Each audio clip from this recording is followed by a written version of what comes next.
Подростки, что сложнее всего объяснить взрослым, но если сказать то же самое ребенку, он поймет. Я запираю дверь не для того, чтобы юзать наркоту, а потому что я голый, а вы не уважаете мои границы.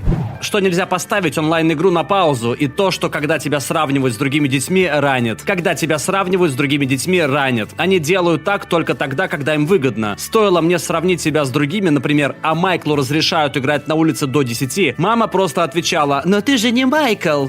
То, что у меня есть своя личная жизнь и секреты, не значит, что я занимаюсь чем-то плохим, незаконным или абсолютно опасным. У меня есть право иметь секреты.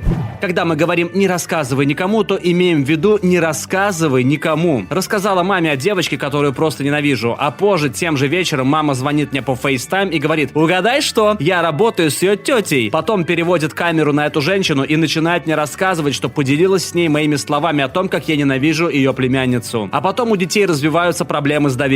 Мне прекрасно знакомо это чувство. Как-то раз я признался маме, что влюбился в одну девочку, что было огромной ошибкой, но мама не могла от меня отвязаться, пока я ей не расскажу про этого человека. Проходит несколько недель, я приглашаю свою любовь и еще несколько друзей к себе в гости, и весь вечер мама косится только на нее. Причем ни о какой тактичности тут даже речи нет. Как только мои друзья ушли, она начала указывать мне на все, что, по ее мнению, было не так в той девочке. Что ты от всего устал и хочешь, чтобы на тебя меньше давили. А еще, если ты немножко повышаешь голос, когда ты расстроен, это не значит, что ты не уважаешь человека. Я уже почти не подросток, но я понял, что для взрослых висеть в Дискорде, а пару лет назад в Скайпе, это что-то абсурдное. Особенно для тех, кому 50 и больше. Один тот факт, что у кого-то в жизни дела хуже, не значит, что твои проблемы менее значимы. Мы смотрели фильм «Кролик Джоджо», действие которого происходит во время Второй мировой войны. И она сказала: «Я понимаю, почему у этих людей депрессия, а у тебя какой может быть повод?» Или всякий раз, когда я жаловался на то, что у отца проблемы с азартными играми, или на то, что он кричит на меня или маму, она всегда говорила: «По крайней мере, он тебя не бьет». Я уже взрослая, но тема, которая меня всегда раздражает, это школа. Каждый взрослый, которого я знаю, послушает, как ребенок жалуется на школу, а затем ответит, что ему повезло, что он еще учится. Нахер. Ни за какие деньги не вернусь в старшую школу, не говоря уже о средней. Сейчас мне платят за то, что я просыпаюсь каждое утро и иду на работу, а плюсом мне еще платят, если я заболела или просто захотела взять выходной и не работать. В старшей школе ты испытываешь так много стресса, особенно в урочной системе, где нужно каждый день запихнуть себе в мозг 7 разных учебных предметов, а иногда подготовиться к 7 разным контрольным, а до кучи готовиться к выпускным и вступительным экзаменам. Кроме того, нужно проявлять свои социальные навыки, участвовать в дополнительных программах или общественных работах, чтобы указать это в своем резюме для поступления в колледж. И ко всему этому пытаться найти хоть немного времени для друзей, любимого человека и хобби. Предложи мне все деньги мира, я бы все равно не вернулась в старшую школу. Что иногда я просто не хочу быть рядом с другими людьми. Ребенок бы ответил: «Хорошо», и ему бы это показалось логичным, но взрослые, кажется, не могут понять, что иногда мне хочется побыть одному, изолироваться от всех. Что я делаю все, что в моих силах, и что я все еще учусь быть взрослым, но иногда мне до сих пор нужна помощь. Я понимаю, что уже взрослый, но мне помогает, когда взрослые подают пример. Мы не пытаемся вести себя капризно, когда даем отпор. Мы хотим научиться постоять за себя, когда вы, ребята, нас не слушаете. Даже когда у нас есть веские аргументы, некоторые из вас все равно уверены в своей правоте, потому что вы взрослые. В споре мы хотим получить от вас немного уважения, а не лишить этого уважения вас самих. Видеоигры — это весело. Когда я говорю слишком много, я веду себя неуважительно. Если я вообще не говорю, я безучастный. У меня нет другого выхода, кроме как уйти в свою комнату. Тогда у тебя будут проблемы, что ты слишком много времени проводишь у себя в комнате, так как нужно проводить время с семьей. Ты никогда не останешься в победителях. Не обязательно быть вежливой с людьми, которые плохо к тебе относятся. Да, даже если они члены твоей семьи. Моя бабушка до сих пор не понимает, почему я больше не разговариваю с родителями. Мне 23 года, я замужем. Нельзя верить всему, что пишут в интернете. Дети больше об этом осведомлены, а взрослые верят любым фейковым новостям, которые прочитают. Можно было подумать, что все должно быть наоборот, но нет. Бисексуальность. Младшим двоюродным братьям и сестрам все равно, в то время как родителям понадобилось 3-5 рабочих дней, чтобы понять, что влечение может быть не только к одному гендеру. Не знаю почему, почему, но мне понравилось, что ты решил указать в комменте рабочие дни. Он сказал им в четверг, они пытались понять до 5 вечера пятницы, сделали 2-дневный перерыв, а затем попытались понять в понедельник утром в 9. Я уже не подросток, но до сих пор считаю, что объяснять взрослым про психологические заболевания – большая проблема для многих людей. Предупреждение о возможном триггере. Я подросток, и почему-то родители думают, что люди моего возраста слишком молоды, чтобы страдать от депрессии, тревожности или чего-то еще. И нет, Сьюзан, я не говорю о виде депрессии типа «мне так грустно, я такой странный и своеобразный, лол, ха-ха». Я говорю о случае, несколько психотерапевтов поставили мне несколько диагнозов, которые возникли из-за того, как вы со мной поступали. Но вы все еще ведете себя, будто я просто подросток-бунтарь. Я, как и миллионы подростков, которых это коснулось, думали о селф-харме. Я делал это дважды, не говоря про миллионы подростков, которые выбрали уйти из жизни. Но почему-то родители во всем мире игнорируют очевидные крики детей о помощи. Это безумие. Как пользоваться телефоном-планшетом? Не понимаю, как 4-летний ребенок может научиться мастерски пользоваться айфоном меньше, чем за полчаса. Но объяснить члену семьи, как отправлять фото, придется часами, так как раз за разом тебе нужно показывать, как это делается, потому что они даже не утруждают себя тем, чтобы что-то запомнить.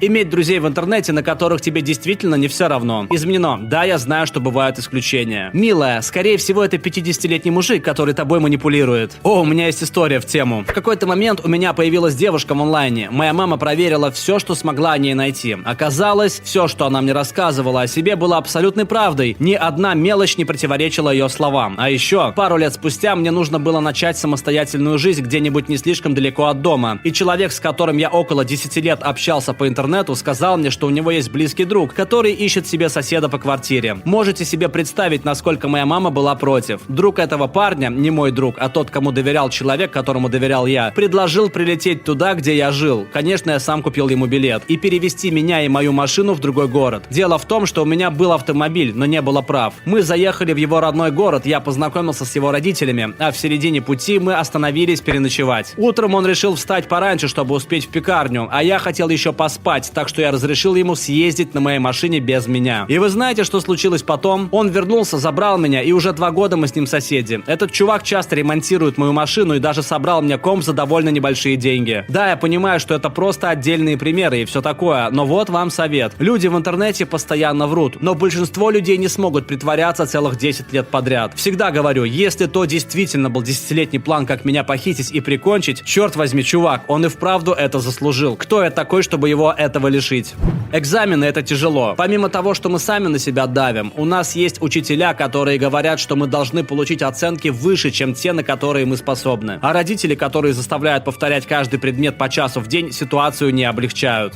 Мое ОКР. Я живу на 2 семьи, и о моих медицинских вопросах заботится мама. Так что, когда мне поставили диагноз, отец об этом не знал. Я не сразу сказал ему, и когда я с ним поделился, то он был сбит с толку и не мог понять, почему у меня в голове крутятся такие ужасные мысли. И сказал мне просто перестать об этом думать. Ну да, спасибо, так я и сделаю. Однако, когда мне пришлось объяснять своим сводным сестрам, почему я не могу перестать то включать, то выключать свет, младшая, 12 лет, сказала что-то типа «Звучит ужасно, я слышала, что так бывает. На что это похоже?» К нам однажды в гости приехали двоюродные сестры, и их мама была более понимающей, чем мой отец. Но дети поняли меня гораздо больше. Младшей 3 года, и она считает вслух, когда я что-то делаю. Я делаю все на 4 счета, очень раздражает. И это заставляет меня чувствовать меньше ненависти к себе за то, что я не могу перестать так делать. Второй младший 9, и она спросила про ОКР. Она поняла не до конца, но сказала что-то вроде «Ты же не специально так думаешь, и если ты делаешь что-то несколько раз, то эта мысль исчезает. Если от этого ты чувствуешь себя лучше, то так и поступай». Одна из ее сестер брызнула мне на руку водой из пруда, когда из него вылезла, из-за чего я испугался, поэтому она вылила мне на руку бутылку чистой воды и спросила, все ли в порядке. Позже она положила локоть мне на плечо, когда уже высохла, и сразу же убрала его, а затем спросила, можно ли так сделать. Наверное, все прозвучало как полная путаница. Я хочу сказать, что ценю детей, которые понимают такие вещи. Или даже если они не понимают, они просто принимают тебя какой ты есть и не высказываются по этому поводу. Более того, я ценю, когда они пытаются помочь, независимо от того, понимают они проблему или нет. Нельзя просто так подойти к человеку и спросить, можно ли с ним вместе провести время, чтобы это не выглядело странно. Напомнила мне о столовой в старшей школе, которая также выполняла функцию зала для отдыха во время учебного дня. Я просто ненавидел туда приходить и думать, куда я могу присесть, чтобы не выглядеть неловко. Или мне придется сесть одному, как чудаку. Это было еще до мобильных телефонов, так что нельзя было просто залипнуть в экран. Или я занимал место рядом с каким-нибудь около знакомым, говорил «как дела?», а через 15 неловких секунд этот человек поднимался и куда-нибудь уходил. Полный отстой. В старших классах я почти ни с кем не разговаривал, кроме нескольких близких друзей. Я и вправду завидовал людям, которые просто могли весь день уверенно болтать налево и направо от одной компании к другой. Что стриптизерши, темнокожие, мексиканцы, все, кто не является белым, ЛГБТК+, нерелигиозные люди, люди, исповедующие другую религию, бывшие преступники, ставшие законопослушными гражданами, бездомные, инвалиды, в том числе ментальные, и люди, которые придерживаются отличных от ваших политических взглядов, все еще люди, и к ним автоматически нужно относиться как к людям. Это означает с уважением, заботой, почтением и представлением, каково быть на их месте. Большое спасибо за просмотр. В комментариях под видео напишите, что легче объяснить ребенку, а не взрослому. И не забудьте посмотреть наши другие выпуски. Пока!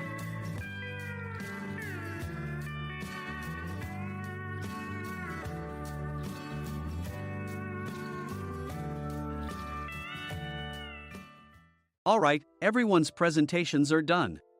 Nick, the manager, said as he tried to move the discussion forward. Excuse me, I haven't.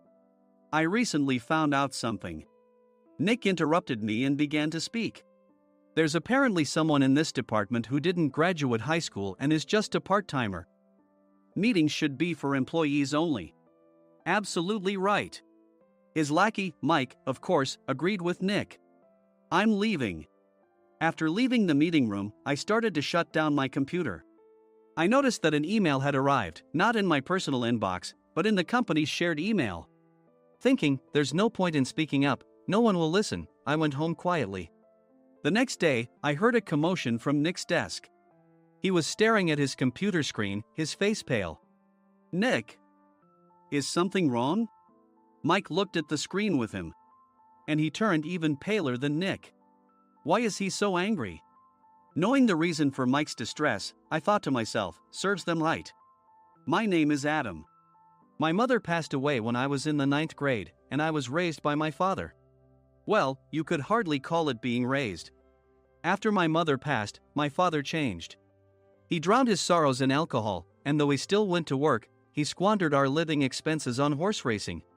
Because of that, I had to start working part-time as soon as I entered high school. Every month, I went to the convenience store with bills in hand that couldn't be auto-deducted from my father's account. Even though I endured it because I didn't want to be alone, I reached my limit in my second year of high school and dropped out. I found a live-in job at a distant inn. Thank you for everything. The day I left home, my father, still staring at the TV, spoke. Take care. That was our last conversation. Back then, 18 wasn't the age of majority, so I needed my father's permission to work, and I couldn't hide my place of employment. Yet, my father never visited me even once. I kept working just to survive, and before I knew it, I was 42. Years of hard work paid off, and I was transferred to the headquarters. I was thrilled to be recognized by the company, as I thought I'd be working in the field until retirement due to my lack of formal education. Listen up. Our work can change the future of our employees. Don't drag us down. On my first day after the transfer, Nick, dressed in an expensive suit, spoke sternly. There was a reason for this. Our inn was located in a prominent tourist destination, known so well that everyone in the state could sing its commercial jingle. At its peak, we had 5 locations within the state. But that was long ago. Due to financial difficulties and aging facilities, only the place where I had worked for many years and the original establishment remained. I was prepared to lose my job anytime, but now there was a glimmer of hope. With the rise of social media, the tourist area where the inn was located started gaining attention again. Depending on how hard the sales department, where I was transferred, worked, we could either thrive or be forced to give up this prime location to the new hotel chains continuously popping up. For Nick, who had switched careers from another industry to strengthen our sales, this was a battle he couldn't afford to lose. I understood why he had to be strict. I will do my best. Nick sneered at my enthusiastic declaration. Did you not hear what I said? I'm sorry. I thought I was listening carefully. Out of habit from years of customer service, I apologized reflexively, though I had no idea what had offended him. Someone was watching me with a smirk. In this department, there are those who are expected to excel and those who have been shoved here because they have nowhere else to go. You are the latter. It was Mike, the section chief. He's 7 years younger, at 35. But he was called to headquarters much earlier than I was and had been moving around within the headquarters ever since. I'm not jealous, but I can't accept that he's my boss. Graduating from a prestigious university, he has an unusually high pride and caused many problems as a newbie, making things very difficult for me when I was the front desk leader. When I found out Mike was transferred to the sales department a month before me, I was disheartened. Mike is right. With just a middle school diploma, there's not much you can do. Don't even think about achieving results. As if I didn't exist, Nick remarked, "I'm thirsty." Mike eagerly ran to the coffee maker. It seems Mike is Nick's lackey. I regretted being happy about my transfer to headquarters, wishing I had stayed on site forever. Send a direct mail to every company on this list by the end of the day. Nick only assigned me tasks that even a new graduate could handle. What? There are over 1,000 companies. You want me to send to all of them by today? Yes, if you and your fellow misfits split the work, even those with nowhere else to go should finish by today. I glanced at the employees typing away expressionlessly. They were worn out from customer service, only thinking about leaving on time, or were women reassigned after having children, with zero motivation for work. Even Sam, a new graduate from the same university as Mike, who was supposed to be among the expected achievers, had no enthusiasm for the job, having joined the company wanting to do customer service. "I don't care what they say, I plan to quit any time," he said. Only Nick and Mike were highly motivated, making all the decisions between the two of them. I originally only wanted to work at the inn to survive and had no particular attachment to this job. I swallowed my words, thinking I had no right to reprimand them. About a month after the transfer, Nick told us with a frustrated look, "To commemorate the 50th anniversary, we've decided to create a plan exclusive for one group per day." Originally, Mike and I were supposed to come up with it, but our president, Mr. Thompson, insists on hearing everyone's opinions. "So, you all get a chance." As Nick explained, Mike began handing out prints. "Make sure not to embarrass Nick. If your ideas are half-baked, you'll have to redo them." It seemed that they had printed his handwritten notes by Mr. Thompson, which included several questions and a section for free responses. It made sense why Nick had to seek our input, given that all responses had to be submitted to Mr. Thompson. We were given a week to think about it, and a meeting was scheduled to compile our ideas. My plan is to let guests enjoy both the old and modern America. Nick began the presentations. Guests would watch a master confectioner at a nearby traditional sweet shop make sweets in front of them. The welcome drink would be premium tea in a bottle. Nick's plan was certainly attractive. After his presentation, Nick called on us to present in the order we were seated. Just as I stood up for my turn. "All right, everyone's presentations are done." "Excuse me, I haven't. I recently found out something." Nick interrupted me. "There's someone in this department who didn't graduate high school and is just a part-timer." He was likely talking about me. I joined the company as a part-timer and was made a full-time employee when I turned 20. That was 20 years ago, so Nick and Mike probably had no chance to know until recently. Meetings should be for employees only. Absolutely right. After that, Nick kept creating opportunities to solicit everyone's opinions, purposefully excluding me from speaking. The meeting unexpectedly heated up and went past the scheduled end time. A few people asked to leave, and the discussion continued with the remaining few. "Still here?" Normally, you'd leave in that situation. Though I had no attachment to the job initially, hearing kind words from customers made me want to make them happier. For someone like me, with nowhere to go, the inn was my home and customer service was my life. I felt pathetic about my current self. "I'm leaving." I left the conference room and started shutting down my computer. I noticed an email had arrived, not in my personal inbox, but in the company's shared email. Thinking no one would listen to what I had to say anyway, I quietly went home. The next day, while preparing the DM as instructed, I heard a commotion from Nick's desk. In his haste to stand up, he hit his knee on the desk. He stared at his computer screen, his face pale. "Nick, what's wrong?" Mike, thinking he should be the first to rush over, approached Nick while still wearing his coat. He peered at the screen with Nick. And he turned even paler than Nick. "Why is he so angry?" Who is responsible for this company? Nick, more irritated than ever, asked, and Mike answered without checking. Probably Sam. Sam wasn't there because he was attending a morning training session for new hires. Nick gave up on getting angry and returned his gaze to the screen. They were looking at an email that arrived right after the end of the working day yesterday. Apparently, no one, including me, had checked it before leaving. The email was from a large company that used us for their annual employee trips. The president and executives of that company also frequently used our services personally. President of the company, Mr. Mason himself, had declared that neither he nor his company would ever use our services again. Well, some companies cancel their employee trips or stop using our services due to financial struggles. Let's just move on. Mike kept wiping the sweat from his forehead with a handkerchief. Knowing why Mike was so agitated, I quietly watched their interaction. Do you know how much revenue we get from that company? We can find other guests to fill the rooms, but we'll lose the banquet costs, gift shop revenue, rental car fees, and more. Moreover, the gifts were supposed to be prepared by the traditional confectionery shop involved in Nick's proposed plan.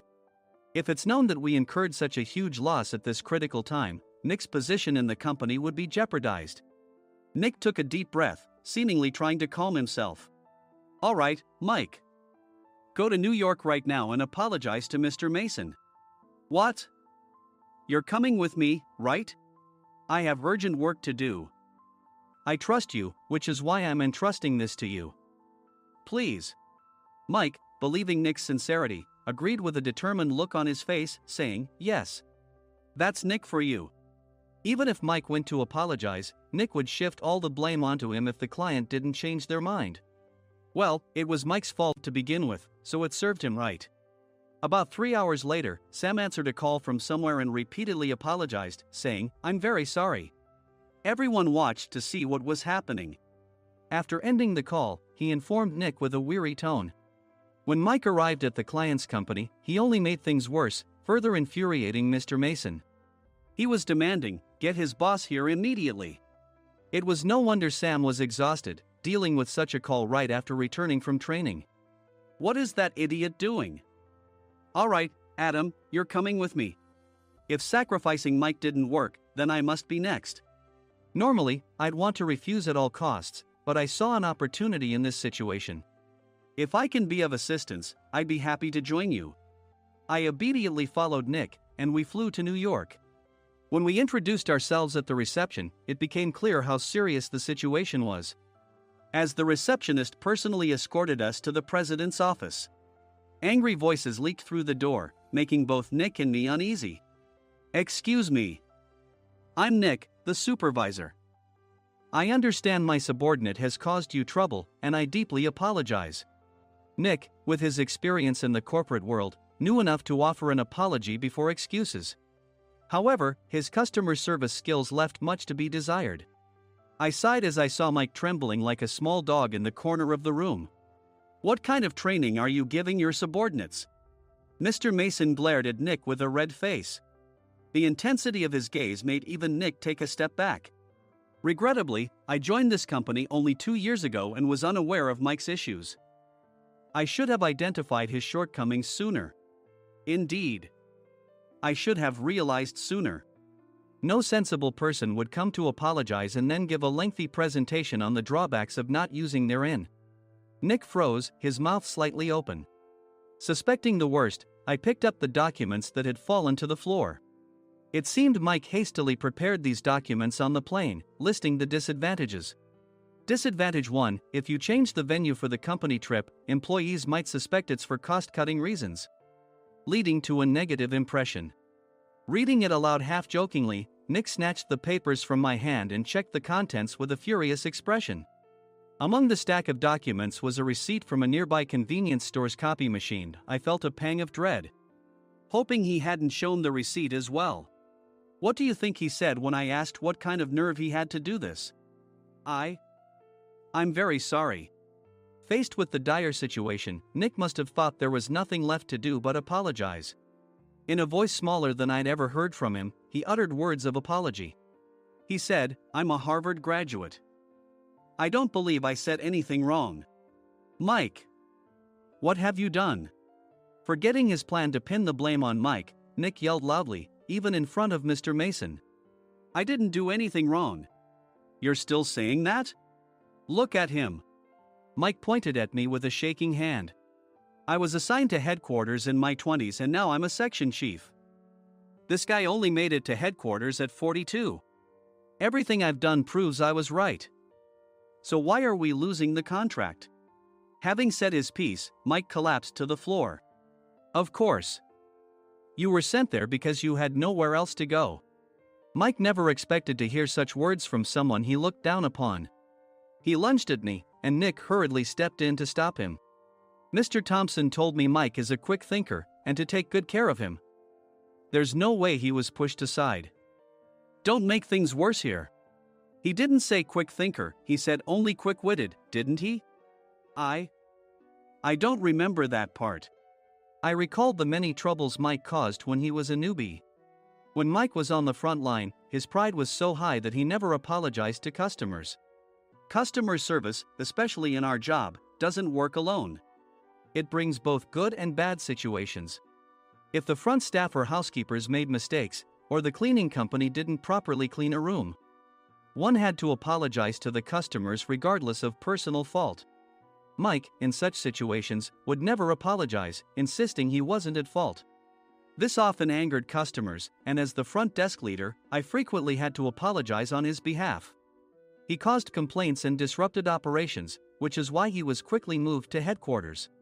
In departments where he didn't interact directly with customers, his quick thinking was beneficial and things went well. But it seemed his flaws were starting to show. Corporate reservations are supposed to be entered into the system by the sales representative. But a quick check yesterday revealed that more than 10 items were missing from the client's reservation. The handover document clearly stated what needed to be prepared. Why didn't you enter it into the system? Why do we have to give them special treatment? Filling rooms near the banquet hall, setting up all the food in advance. Specifying the brand of wine, they're too demanding. No wonder he always angered customers, I thought, feeling a headache coming on. Grouping them in rooms near the banquet hall is for our benefit too. It makes it easier for the staff to set up beds and serve breakfast since everyone's schedule is synchronized. As for the other requests, Mr. Mason suggested them to lighten our load. I didn't know that. Nick finally seemed to realize that Mike was the one who had angered the client. What did you say to them? I just told them we wouldn't give them special treatment anymore. We shouldn't waste effort on things that don't bring in money. I was utterly exasperated at his lack of understanding of customer service. Of course, we shouldn't comply with unreasonable demands. But carrying over successful practices from past stays makes customers feel remembered and enhances their experience. Good memories encourage repeat visits. That's part of our job. I looked down at Mike, who was sitting on the floor. In our job, nothing is a waste. Mr. Thompson likely moved you to the sales department, hoping you'd finally understand this. How do you think he feels now that you've failed to meet his expectations? Mike, tears in his eyes, fled the president's office. I was amazed he still hadn't apologized. You have it tough, Adam. It's okay, we're all employees of the same company. I deeply apologize for this disrespectful incident. Especially after all the care you've shown us. If it weren't for you, Adam, I really would have stopped staying here. When I heard you were moving to the sales department, I was willing to reconsider if you handled it. Seeing us talk so amicably, Nick's face contorted. Do you two know each other? Adam's service is excellent. I always requested him specifically. Normally, we don't accept specific staff requests, but we made an exception for Mr. Mason, adjusting my shifts accordingly. He had personally stayed at our hotel just before my transfer, and during casual conversation, I mentioned, I'm moving to the sales department soon. If I hadn't told him then, things could have been much worse. Please continue to take care of us. I look forward to it. On the return flight, Nick awkwardly offered me a can of beer. It's still working hours. Of course, I had no intention of forgiving him for a single beer. Nick might try to pin everything on Mike and avoid any consequences. While pondering this, a startling fact came to light. Nick, the tea bottles for the plan have arrived. I handed Nick a bottle labeled with our inn's name. They look good. What are you talking about? These are plastic bottles. I had assumed we would use the trendy, high-end bottling tea. But what arrived were ordinary plastic bottles of tea with customized labels. The only unique aspect was the label, which had the inn's name, making it look customized. Upon further investigation, I discovered that a substantial amount of money was set to be paid to the tea company. It was priced like bottling tea. Does this plastic bottle really cost $100 each? The tea inside is specially blended for us. The extra cost is for that.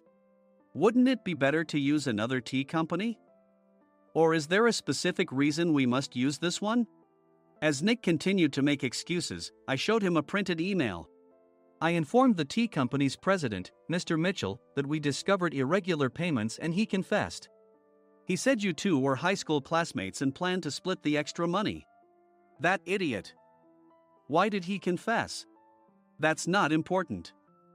You should worry about yourself, this could turn into a police matter. Opening the bottle cap, I suggested. How about calming down with this tea? It supposedly has a relaxing effect. Nick drank the tea frantically. In the following days, decisions were made about their fates.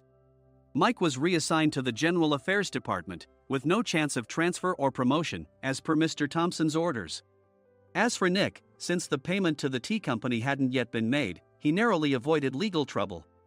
Instead, he was encouraged to leave the company, and to avoid further complications, Nick submitted his resignation. Rumor has it that connections between HR departments have made it difficult for him to find new employment. Even though it was good to have those two gone, something unexpected happened in the sales department. Everyone became motivated and united in refining the 50th anniversary plan. In the end, my plan was adopted. We collaborated with the Tourist Information Center to provide personalized guides. The plan, tailored to the number of guests, was truly special for the 50th anniversary. Hey, is Adam's family coming to stay? I immediately booked that special plan for my family. Sam noticed it on the reservation list and quickly picked up on it. Yes, I'm inviting my father. That's great. I might invite my parents too. I lacked the courage to face my father just as Adam. But here, with the confidence Mr. Mason praised, I felt ready. The 50th anniversary plan was a perfect opportunity to reconnect with my father. I hoped to bring back the days when we could laugh together as we once did.